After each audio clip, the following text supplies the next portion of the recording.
అందరికీ నమస్కారం అండి.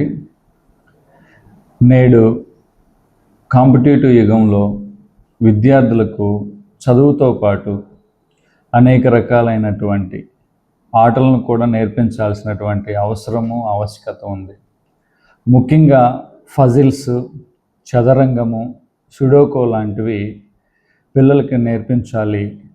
వాటన్నిటిని సాల్వ్ చేస్తున్నప్పుడు తల్లిదండ్రులు కానీ, ఉపాధ్యాయులు కానీ ఇమ్మీడియట్గా ఇన్వాల్వ్ కాకుండా ఆ ఫజిల్స్ని ఎలా సాల్వ్ చేయాలి, దాన్ని ఎలా ఎదుర్కోవాలి అనేది విద్యార్థులకు, పిల్లలకు వారికి స్వేచ్ఛ ఇచ్చినట్లయితే వాళ్ళు కొంత సమయం తీసుకొని వాటిని సాల్వ్ చేస్తారు.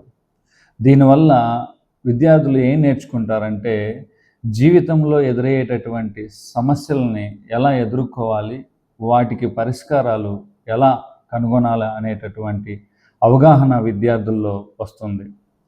వీటితో పాటు ఒక ఫజిల్ సాధించినప్పుడు కానీ, లేదా విద్యార్థులు క్లాస్లో ఫస్ట్ ర్యాంక్ సాధించినప్పుడు కానీ, ఆటల్లో ప్రైజులు సాధించినప్పుడు కానీ మనం ఒకేసారి వారిని ప్రపంచ విజేతల్లాగా ట్రీట్ చేయకుండా చిన్న చిన్న ప్రోత్సాహాలను అందిస్తూ ఇంకా వారు సాధించాల్సినవి చాలా ఉన్నాయని వారికి గుర్తు చేస్తూ ఉండాలి.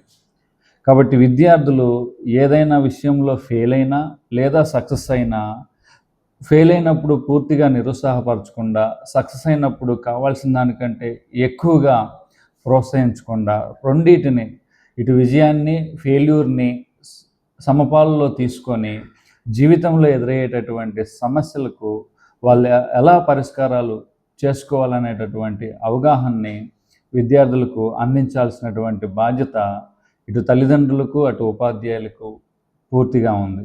కాబట్టి మా నివేదిత విద్యా సంస్థ అటు తల్లిదండ్రుల అభిప్రాయాలను తీసుకొని ఉపాధ్యాయుల అంకిత భావాన్ని ప్రోత్సహిస్తూ విద్యార్థులకు మంచి భవిష్యత్తుని అందించడానికి మీ ముందు ఉంటుందని తెలియజేస్తున్నాం. ధన్యవాదాలు.